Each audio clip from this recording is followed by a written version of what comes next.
Alors, patriarche Martin Foué, vous avez été au contact, hein, je vous en prie, au contact de ce milieu pendant beaucoup d'années. Je présume d'ailleurs que vous êtes encore. Voilà.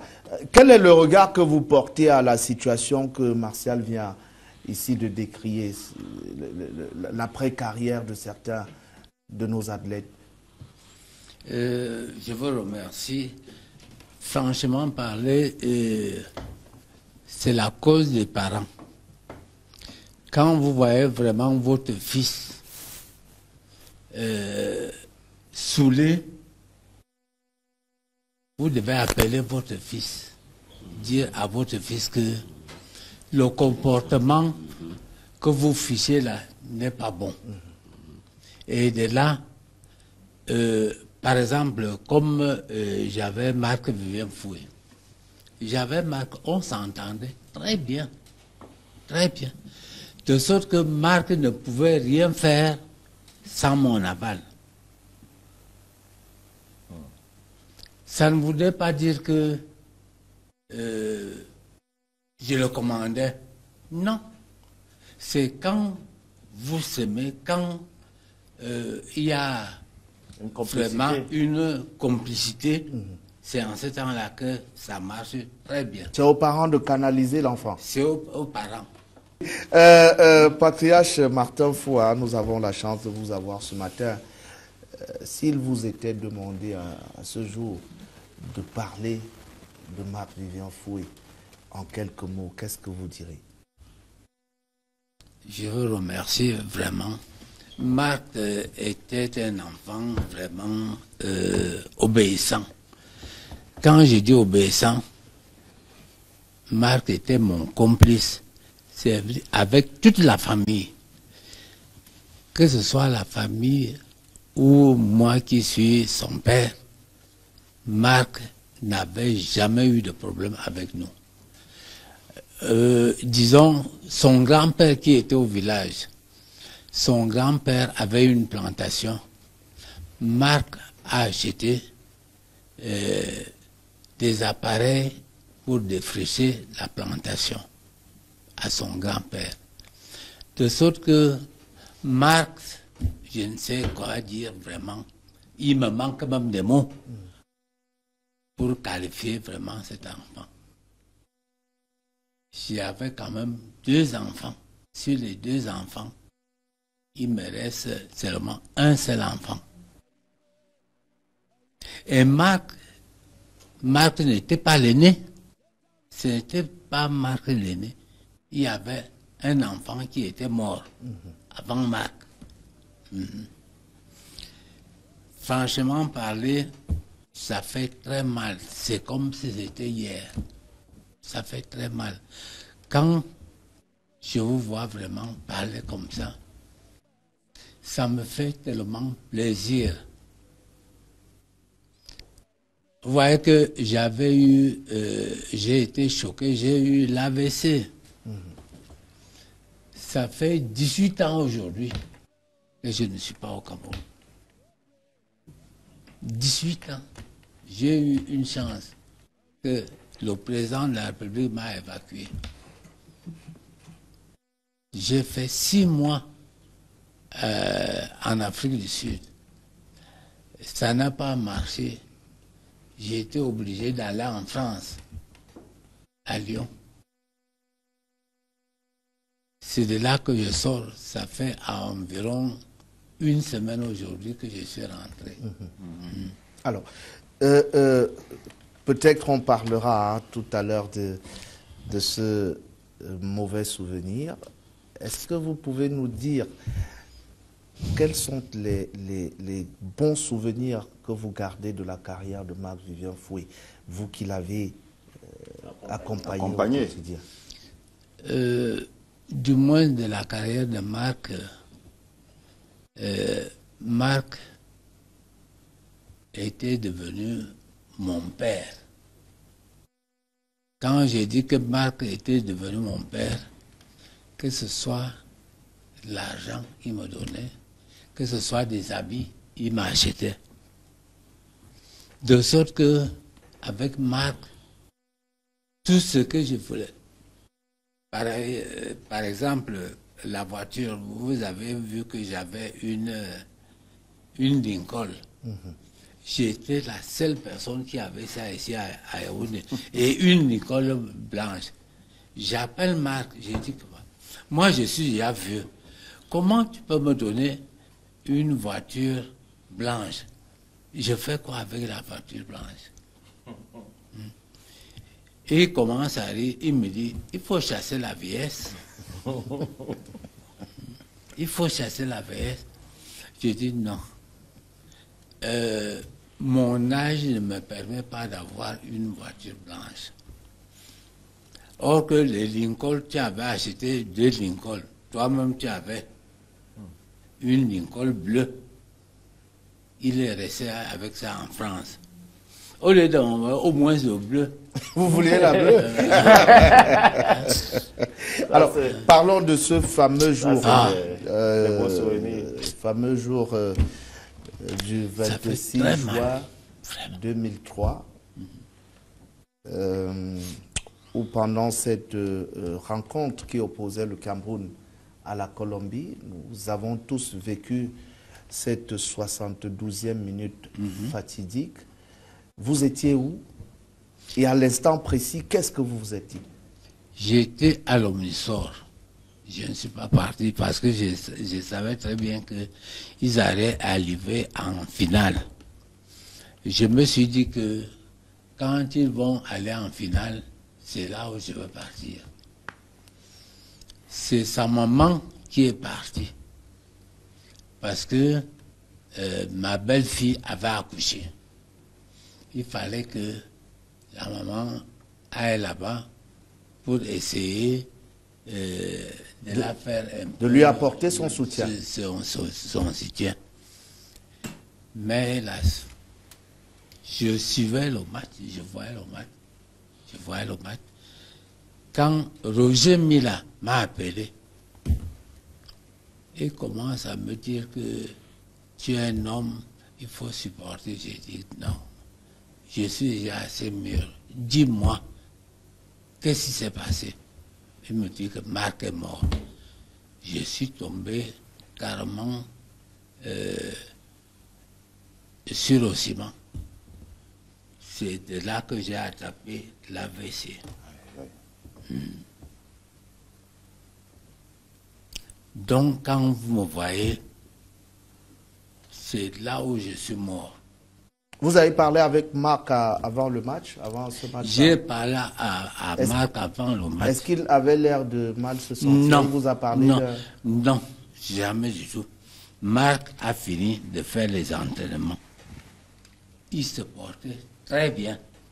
La preuve en est que même tous ses collègues, ils ont fait l'entraînement. Ils sont partis au restaurant manger. Et Marc m'a appelé. Il me dit que on mange. J'ai dit que bon appétit. Va, tu finis de manger, tu pars te reposer. Tu attends le match demain. Bon, de là, sa belle-mère, j'ai dit bien sa belle-mère, je suis déjà assez mûr. Sa belle-mère a apporté la nourriture du Cameroun. Et sa femme a pris cette nourriture. C'était 23 heures. 23 heures.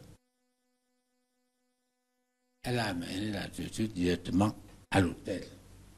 Marc a fini de manger la nourriture. Quand Marc a fini de manger la nourriture, ça n'a même pas fait 5 minutes, il a commencé à vomir.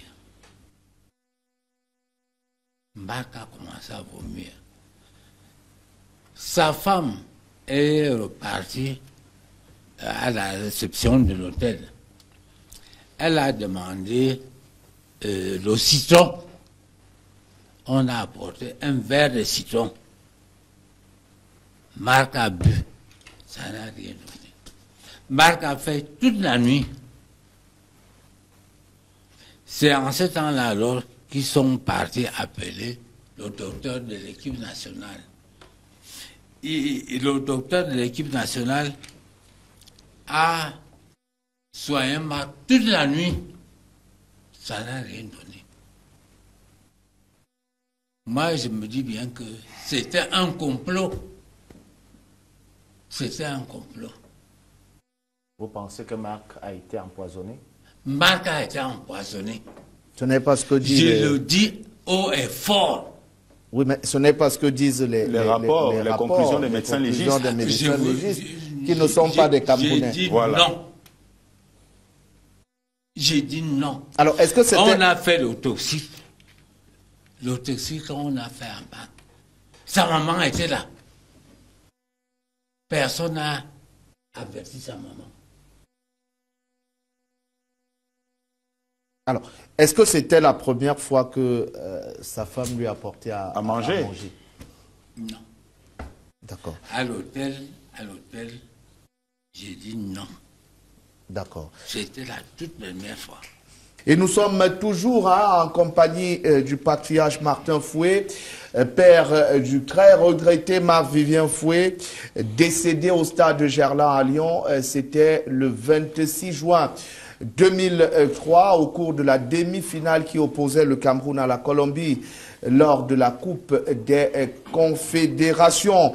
Nous allons maintenant, patriarche, parler un peu de l'après Marc-Vivien et notamment de la famille. 22 ans, c'est bien 22 ans après le décès de Marc-Vivien, Oui. qu'est devenue sa famille? Je peux vous dire que ça fait 22 ans aujourd'hui. Je n'ai jamais vu mes petits-fils. Vous êtes sérieux? Très sérieux. Très sérieux. Ça fait, j'ai dit que ça fait 17 ans aujourd'hui, je ne suis pas ici. Grâce à Maître Fouet qui m'a appelé, j'ai été hospitalisé à Lyon. On m'avait opéré les yeux. On me fait comprendre que ma belle-fille est partie verser le sable et le gravier à Elissono. Elle a brandi même le titre foncier. J'ai dit quel est ce Cameroun? Mon titre foncier à moi, avec mon nom, avant même le mariage. Elle brandit le titre foncier. Comment elle a fait pour avoir le titre foncier? Comment on l'a établi, le titre foncier?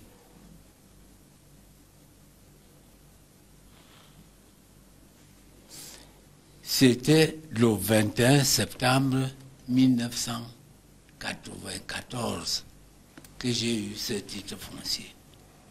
Et vous voyez que le titre foncier, quand vous faites un titre foncier, ce n'est pas une semaine ou 2 semaines qu'on vous donne. Je n'ai pas fait de démarches. Je sais que Marc était devenu un homme.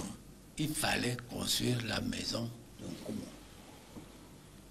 Le complexe multisport? Non. Non. La maison, la résidence. La résidence. D'accord. La résidence. La résidence a été construite par moi-même. Parce qu'on avait la maison de l'Omnisor. C'était une maison familiale. Donc, à l'heure actuelle, il me reste un seul fils. J'avais les petits-fils. D'où j'ai 9 petits-fils. De sorte que la maison était même tellement petite. Il fallait, à tout prix, avec l'argent que Marc avait, il fallait construire la maison de Nkomo. Le complexe est venu après. Et c'est moi-même qui avais conçu aussi le complexe. Du moins, c'est vous qui supervisez les travaux. Oui, les travaux. C'était moi. Marc n'avait pas du temps.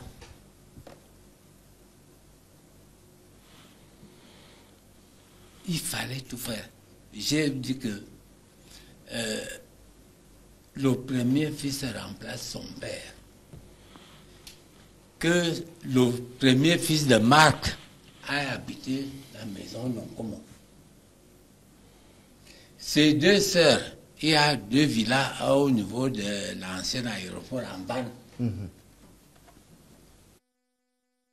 J'ai dit que la première, l'aînée, a 1342 mètres carrés.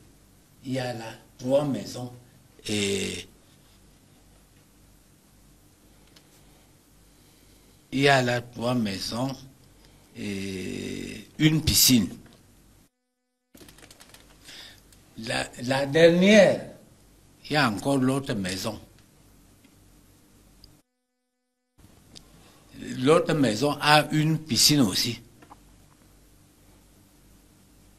D'ailleurs, le directeur de Ezekam, sans faire la publicité, c'est lui qui a habité là. J'ai dit que la dernière prend cette maison. J'ai dit carrément que je veux voir mes petits-fils pour qu'on aille sur le notaire, leur donner. C'est les petits-fils qui sont des héritiers. Et qui vous empêche de les voir, même si on a l'impression que vous avez donné à tout le monde, sauf à la veuve. Je suis parti quand j'avais appris que on va le condamner. Scott, avec les bandes qu'on m'avait mis aux... Je suis parti au tribunal. J'ai commencé même à pleurer au tribunal. J'ai dit que, au lieu de condamner Scott, plutôt condamner moi. La responsabilité individuelle. On m'a parlé, c'est comme ça que le président m'a répondu. Bon, Patriarche, si je vous comprends bien, oui. vous avez liquidé la succession de votre fils.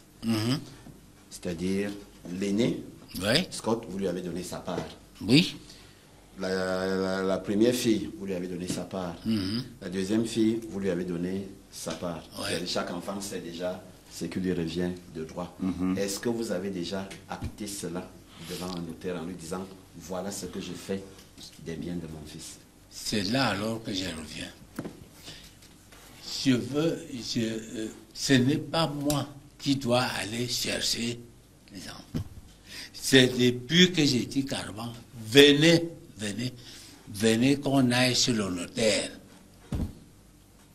Venez qu'on aille chez le notaire. Parce que la maison d'Onkomo, c'est 4000 mètres carrés. C'est 4000 mètres. J'ai dit carrément à l'aîné que je vous en prie, tu peux prendre ta maman. Et comment non, je vous en prie, cher dinosaure. S'il vous plaît, avec, je souhaite que nous respections un peu le canevas qui a été donné aux échanges. Pour le moment, la première partie était consacrée aux relations familiales. C'est-à-dire que nous allons parler de la succession tout à l'heure. C'est pour ça que j'ai introduit sur la famille en demandant ce qu'elle est devenue et les rapports entre les membres de la famille. Restons d'abord sur ces questions-là et puis on parlera de la succession derrière. Oui, j'ai une question sur la famille, Patriarche. J'aimerais savoir, est-ce que les relations avec votre belle-fille étaient tendues avant le décès de Marc Vivien? Non. Non. C'est en face de ma chambre, il y avait leur chambre en face de moi. De sorte qu'à l'heure où nous parlons, ils ont encore les effets dans cette chambre.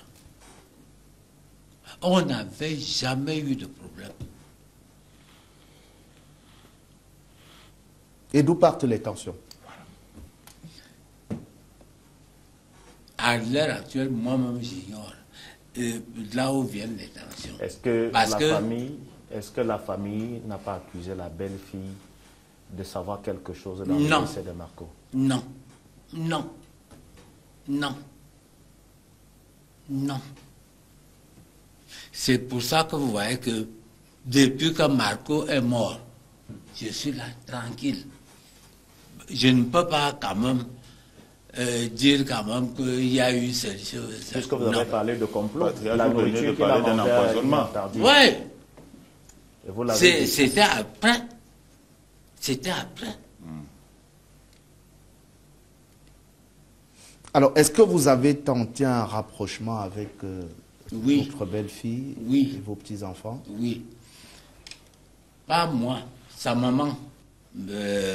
Pas ma femme. Oui, votre épouse. Ouais, mon épouse a appelé Marie-Louise. Que voilà maintenant, l'anniversaire arrive. Il faut essayer de nous rejoindre. Elle a raccroché. Ça fait combien de temps?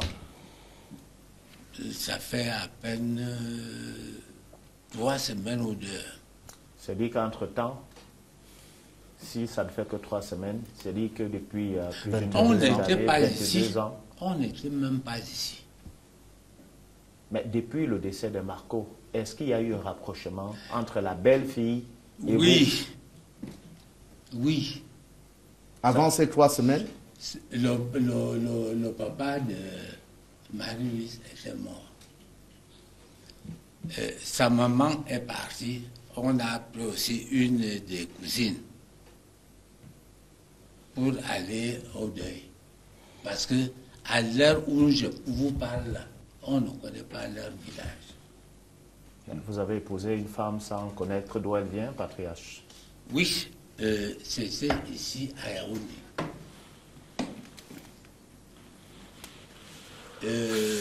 Elles étaient en train de louer la maison de ma cousine, à Mimom, ici à Mimom. Et c'est là où je suis parti. Et Marc n'était même pas là. Est-ce que vous pouvez regarder les Camerounais dans les yeux et leur dire que vous avez été exemplaire comme beau-père et comme grand-père après le décès de Marc Vivien? Oui. Oui. Vous avez l'impression d'avoir tout fait pour garder la famille unie? Tout à fait. Tout à fait. Je compte sur qui? Sur mes enfants, non. Si je meurs tout de suite, ce sont ces enfants qui vont m'enterrer. Alors, supposons que Marie-Louise et vos petits-enfants nous regardent en envisageant une réconciliation. C'est qui est même déjà le fait. Qu'est-ce que vous leur dites? Parlez-leur à travers les caméras. Je les attends qu'on aille chez le notaire. Moi, je les attends. Je ne peux pas, je suis un petit, je ne peux pas aller chercher directement ma belle-fille. Non. Non. Vous restez ouvert, vous l'attendez. Je l'attends. Pour aller chez le notaire, et ça donne donc maintenant, ça débouche sur la succession, pour ceux qui avaient des questions là-dessus. Patriarche, lorsque on vous entend, il y a le mot succession, il y a le mot bien qui reviennent de manière récurrente. Oui. Est-ce que ce n'est pas la succession qui a créé cette distance qui existe encore aujourd'hui entre vous et votre fille, et votre belle-fille autant pour moi? Est-ce que ce que votre belle-fille a toujours clamé haut et fort, parce qu'elle a souvent dit que vous avez confisqué l'héritage de son mari, est vrai? Ce n'est pas vrai. Je peux vous citer la maison de Elisson. Elle a trouvé cette maison.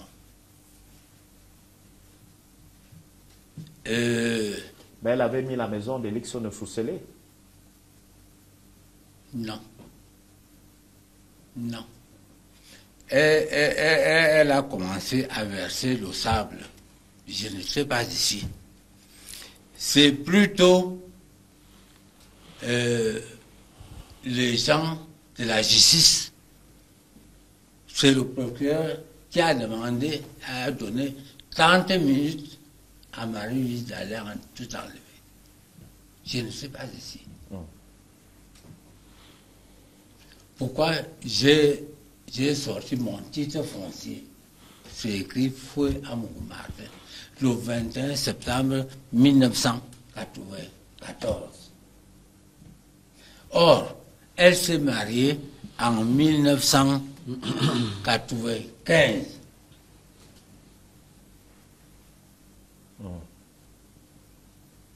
J'ai acheté le terrain chez Écobre Janvion, qui est premier adjoint au maire d'Eroun du Premier. Nous sommes allés chez Maître Boudahane. Vivienne n'était même pas encore, il n'était même pas encore professionnel. Bon, vous avez, on a compris très bien. Vous avez parlé tout à l'heure, vous parlez de la maison de Liguessono, qui fait partir des biens acquis, pré-mariage. C'est-à-dire avant le mariage, avec c'est-à-dire son bien propre à Marc Vivien Fouet. Et c'est clair. Et ok, si ces biens-là n'héritent pas aux enfants, encore moins à la dame, je suppose qu'il y a un problème au niveau de l'acte de mariage entre Marc et son épouse, au niveau du régime des biens. Oui, bien séparés. Ok, vous voyez, donc ça veut dire que j'ai bien compris. Mais, alors, puisqu'ils sont donc dans le régime des biens séparés, puis ils sont dans le régime des biens séparés, ça veut dire que Marie-Louise n'a rien à revendiquer au sujet des biens qui ne sont pas à son nom elle-même. Oui. C'est ce que ça signifie. Bon, maintenant, en tant que patriarche, Betty, on va parler en Betty, hein, pour la richesse que Marie-Louise vous a apportée. Qu'est-ce que vous avez pensé à lui donner? Angavou au bot, comme on dit en Betty. Tout à fait. Elle vous a donné les hommes, c'est-à-dire la richesse. Les hommes, c'est la richesse. Elle vous a donné trois êtres humains. C'est pour ça que... Maintenant, quand vous parlez tout à l'heure de votre partage, vous avez parlé de Scott, vous avez parlé de sa petite sœur, vous avez parlé de la deuxième petite sœur. Chacune a ce qu'elle lui, ce qui lui revient. Oui. À elle, vous n'avez même pas pensé donner même 2 mètres carrés de terrain? Ne serait-ce que pour la douleur qu'elle a ressentie? Oui, j'ai donné. Qu'est-ce que vous avez donné? En commun, c'est 4000 mètres carrés. J'ai dit que Scott doit prendre sa maman. Là-bas, ok. De sorte que sur ce terrain, ils peuvent construire. Construire une autre maison, oui.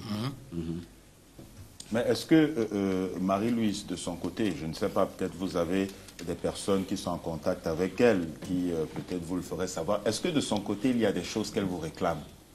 Oui. Elle ne me réclame rien. Ok. Non. Rien. Faites bien la différence.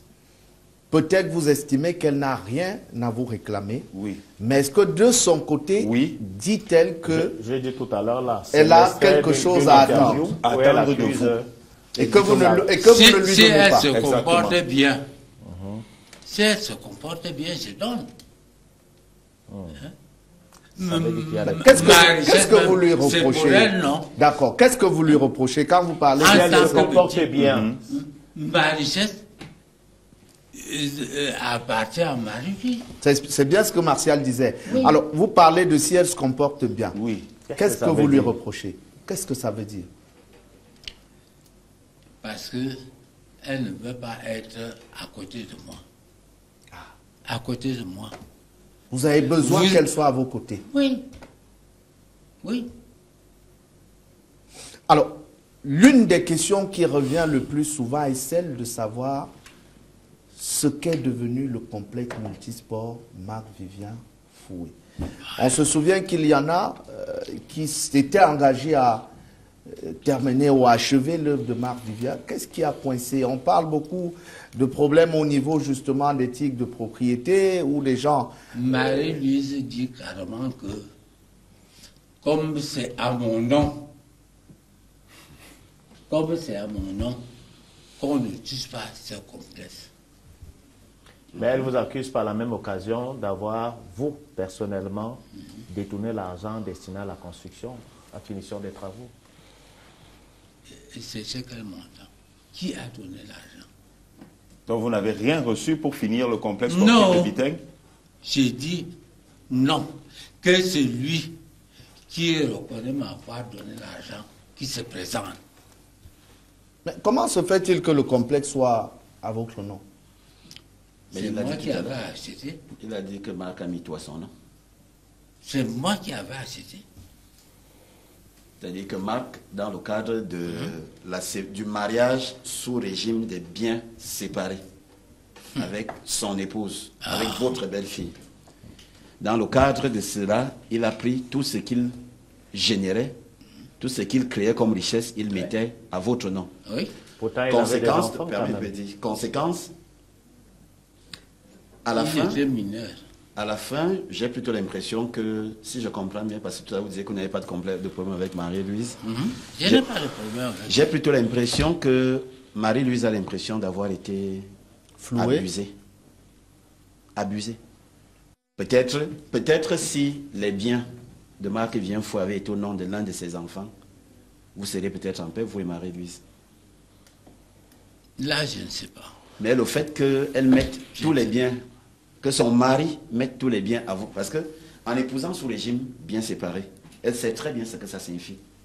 Ce qui lui revient n'est que ce qui va porter son nom à elle. C'est-à-dire son nom de jeune fille. Maintenant, est-ce que vous n'avez pas l'impression, paix à son âme, que Marc et toi, vous avez peut-être mal fait concernant Marie-Louise? Ça dépend du comportement qu'elle affichait avec son mari.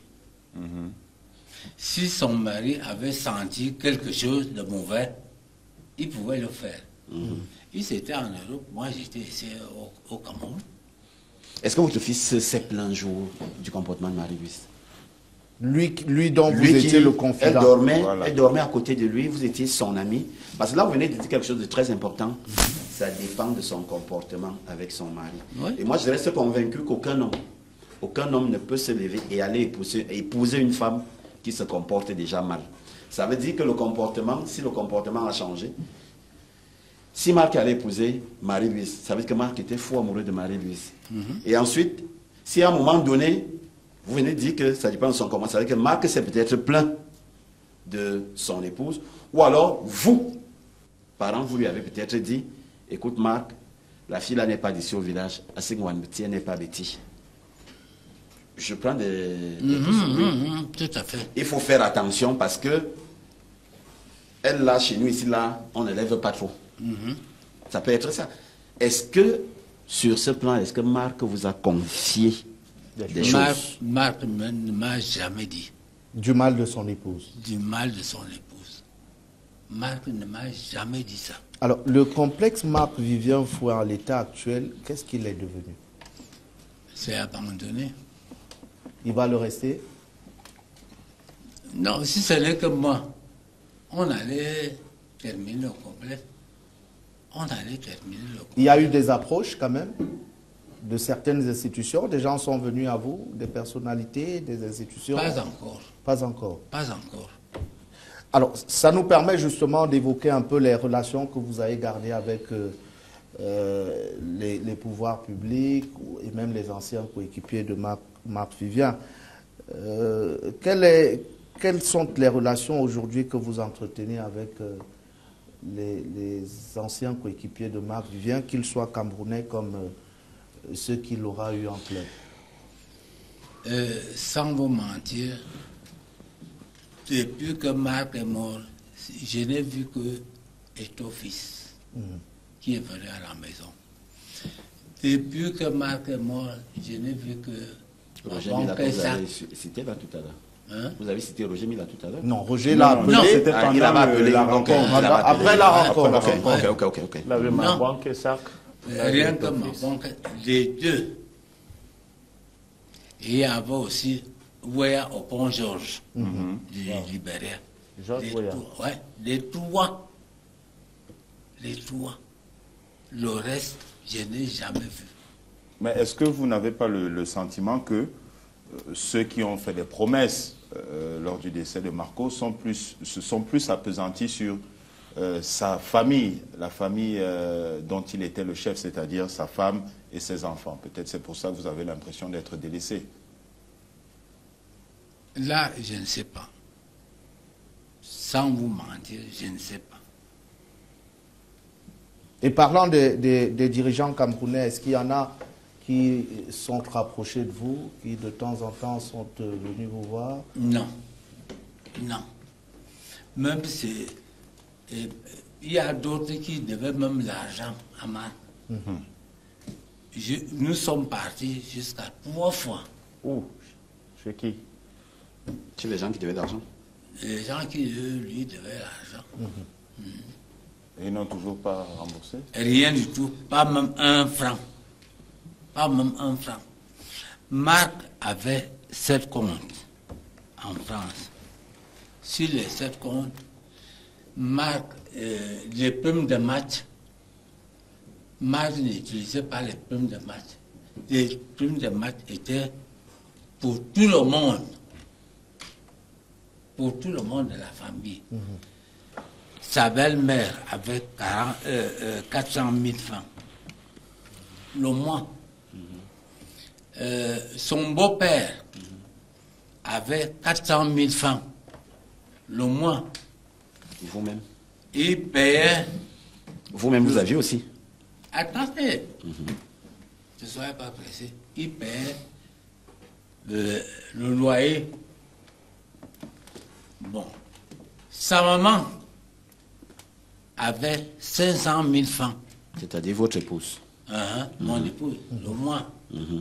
Moi qui vous parle là, j'avais 1 million de francs le mois.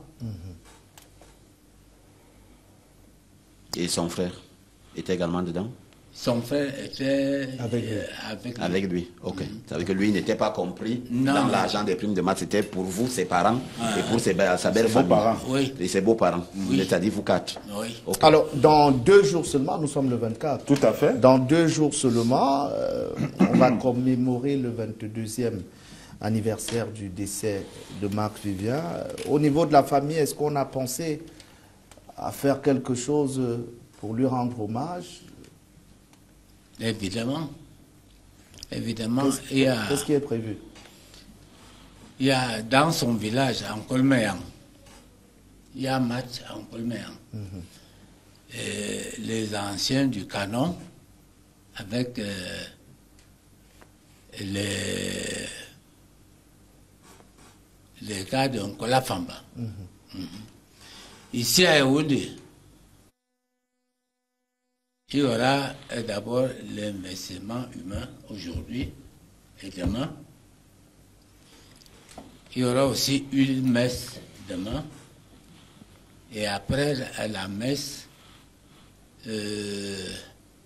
on va dédicacer le livre.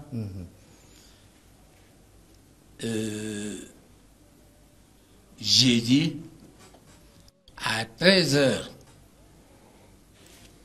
il y aura messe.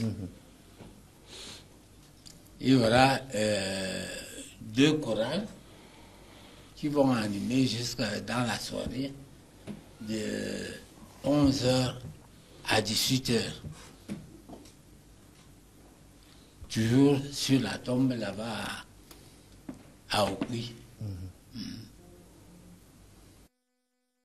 Et après 18h, on va se séparer. Alors, au-delà des actions ponctuelles comme celle-là, est-ce que la famille, avec vous, dedans, avait réfléchi à certains projets qui puissent, de manière permanente, rappeler l'œuvre Marc Vivien, l'œuvre et l'homme Marc Vivien? À l'heure où nous parlons, vous voyez, je sors de l'hôpital. Je sors de l'hôpital. On n'a pas vraiment eu le temps de réfléchir à ça. On n'a même pas eu le temps. Il n'y a même pas de moyens. Très bien. D'accord. Moi, j'ai une question. Patriarche, Oui. vous êtes malade et vous sortez même de maladie. Il y a le temps qui passe et vous vous sentez de plus en plus affaibli. Est-ce que vous ne trouvez pas qu'il est temps, en tant que patriarche, de poser des actions de réconciliation afin que vous, votre belle-fille, mais surtout vos petits-enfants, parce qu'il faut rappeler que le garçon, il a connu des déboires avec la justice Oui. et la prison. Est-ce qu'il n'est pas temps aujourd'hui d'enterrer la hache de guerre et de vous asseoir, que vous fassiez le premier pas, parce que vous avez indiqué que votre épouse avait appelé votre belle-fille et qu'il n'était pas de votre rôle de l'appeler. Maintenant, de par votre posture, est-ce qu'il n'est pas temps de se dire, le crépuscule avance, il faudrait que je mette de l'ordre, quitte à ce que demain je ne sois plus là? C'est une bonne question. À l'heure où nous parlons, moi, je n'ai pas de problème. Et vous voyez l'âge que j'ai. Il y a un temps pour faire la guerre, un temps pour faire la paix. J'aimerais que mes enfants reviennent. Je compte sur qui? Est-ce que vous pouvez lui adresser une invitation, peut-être un mot aujourd'hui, pour que vous vous rejoigniez et que vous puissiez véritablement, définitivement laver le linge? Pas seulement, je peux dire, une semaine et demie aujourd'hui, j'ai envoyé le chef de OZA. J'ai envoyé le chef de OZA d'aller appeler Marie-Louise. Elle a dit carrément au chef de OZA de lui foutre la paix. Très bien. Bonjour Mathieu Ekon, bonjour. Comment ce papa peut dire que le complexe est abandonné? Le commissariat du 20e arrondissement de la ville de Yaoundé, le centre de formation médico-sanitaire Marc Vivien est dans ce complexe. Bertrand de la Maïture à Biteng. Le complexe est occupé par... C'est moi-même qui avais mis le commissariat parce que on arrivait à tuer les gens vers ce côté. Et tout ce qui arrivait comme matériel dans le complexe, les gens ont tout volé. Donc vous avez préféré mettre le commissariat. Et sur ce commissariat, il ne paie même pas un franc. Je pense qu'il nous écoute. Et le centre de formation? Le centre de formation, c'est Marie-Louise qui avait mis ça. Je ne sais pas. Salut, c'est Philippe de Ngwaikele. Demandez-lui que l'argent que Marc a travaillé ou les biens qui sont au nom de son père là, c'est Marc qui envoyait l'argent pour investir et lui mettait derrière le dos de son fils. Qu'est-ce que vous répondez à ça, patriarche? Il ne sait pas ce qu'il dit. Bonjour à vous sur le plateau. Le père de Marc Vivien n'a jamais accepté la relation de son fils avec Marie-Louise, tout simplement parce qu'il a déclaré ne pas connaître d'où vient cette dernière. Et je propose que les deux mettent leurs différends de côté pour le bonheur des enfants. Ça aussi, qu'est-ce que vous répondez à ça? Le monsieur dit que vous n'avez jamais accepté cette relation. Est-ce que c'est moi qui lui avais dit ça? Patriarche, vous avez le numéro de votre fille, de votre belle-fille? Vous avez son numéro de téléphone? Non. Non. Vous n'avez pas son numéro de téléphone? Non. Même pas celui de Scott? Alors justement, le message qui arrive allait dans ce sens, Martial. Bonjour le plateau, s'il vous plaît, demandez à mon grand-père s'il peut appeler Marie-Louise pour faire la paix au nom des enfants de Marco. C'est Narcisse de Ndopassi. C'est ce que j'ai demandé tout à l'heure. Est-ce que vous pouvez l'appeler? Non. Il dit qu'il n'a pas le numéro, c'est pour ça que je n'ai pas... Si on vous donne le numéro, vous pouvez l'appeler? Bien sûr. D'accord. Bien sûr.